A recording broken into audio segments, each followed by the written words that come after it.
Sloveniji ni uspelo zaustaviti razvojnega zaostajanja pokrajin, ki so izven osrednje slovenske pokrajine.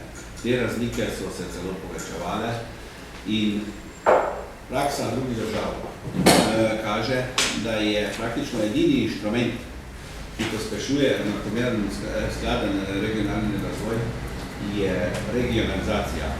Kajti s tem dobimo številne močne inštitucije, ki se trdno borijo za interese lastnih pokrajin in se soočajo s centralizacijskimi silami, ki so v vsaki državi. Centralizacija v Sloveniji gre naprej. In zdaj pred referendumom smo soočeni ravno s tem, ali se bomo odločili za bodočnost teh pokrajinah, bodočnost Štajerske, če govorimo o Štajerski, ali pa bomo se podredili osrednji slovenski in se bo s časoma polovico slovenskega prebivalstva vozilo na delo v Ljubljano. Jaz mislim in od Slovenski demokratski stranki smo prepričani, da je treba Slovenijo razvijati enakomerno. In da se s tem seveda dobijo tudi bistveno boljše možnosti za koriščenje strukturnih skladov. Zelo dobro se je pokazalo, da občine izjemno dobro skrbijo za lastni razvoj in v takšni funkciji bo pravzaprav tudi pokrajine. In zaradi tega seveda sedaj pred referendumom, ki ima izjemen pomen za to, kakšna bo bodočnost nas, ki živimo izven osrednje pokrajine, da jasno povemo, da tiste stranke, prosim predvsem te, ki so nastale razpadle LDS, to se pravi LDS, RS in socialna demokracija, želijo okrasti razvojno perspektivo tem regijam, ki zaostajajo, ki tako drastično zaostajajo v domačem proizvodu, ki so žejne razvojnih sredstev.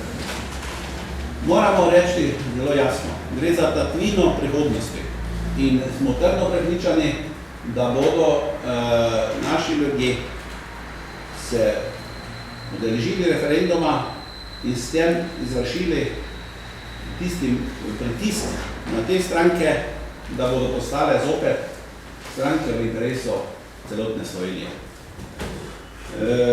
Žal je v teh strankah tako, da so tudi lokalni funkcionarji in tudi lokalni poslanci očitno v podrejenem, na nek način hlapčevskem odnosu do centrale. Vemo, da so centrale v teh stranke strogo skoncentrirane na Ljubljano in da je seveda v njihovem vitalnem interesu teh central, da se vsa sredstva vrtijo tam do Ljubljana. Mene zanima v zvezi z imenom, zdaj govorite o Štajerskem, ampak meni je to pravzaprav smešno.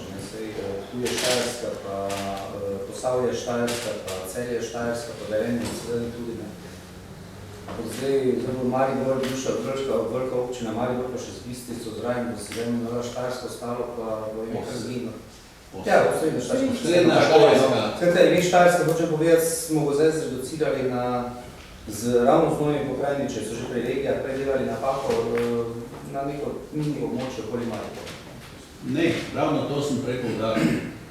Osrednja Štajerska jasno pokaže, da je Štajerska velika, v Sloveniji največja pokrajina in da seveda je tu osrčje Štajerske. In je to ohranitev zgodovinskega imena z vsemi zgodovinskimi asociacijami in simboliko in pomenom.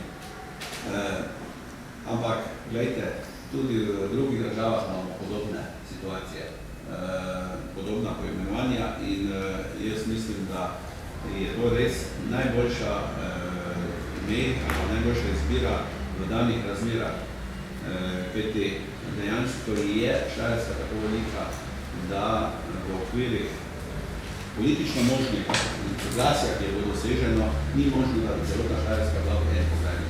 In bi bilo tudi slabo z velika koriščenja sredstev, evropskih sredstev in vsega drugega, ker s tem bodo nekatere pokrajine seveda imele možnost za bistveno večja sredstva sofinanciranja.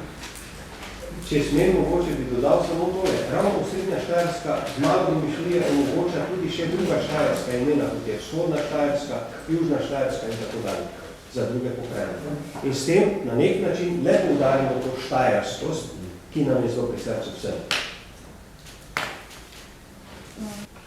Eno vprašanje samo, če se bodo nekateri volivci na referendumu odločili, da v neki pokrajini ne želijo živeti. Ali je to mogoče v eni, ali bo to v 5, kako bo. Kaj to za vas pomeni, da boste iskali drugo ime te pokrajine, ali bo to za vas signal, da mogoče 13 pokrajin malo pretirano živeti?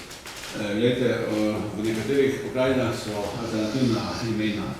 Dvoje je referendumsko vprašanje, vsebuje dvoje možnih imen, tako da jaz mislim, da pri tem sploh ne bo velikih dilem in da bodo ljudje pravzaprav so se že poistovetili z nekaterimi temi rešitvami.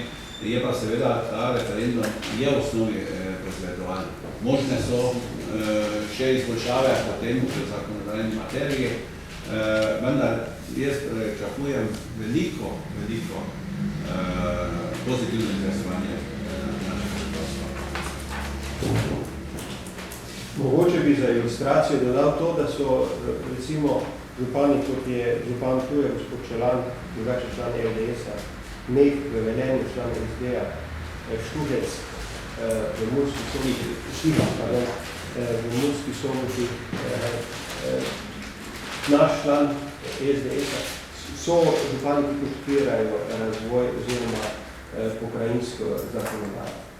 Pa ne so, pa seveda Tanger. Upam, da bomo tudi spisali v mestnem svetu sejo o pokrajinah.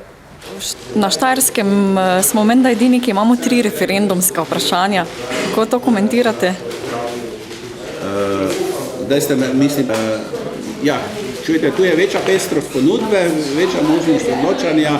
Jaz mislim, da je vlada in parlament, ko so to tako opredelili pametno, da je šlo nasproti ljudem, da bomo iz tega potegnili čim boljša mnenja tudi kakšnega prebivalstva.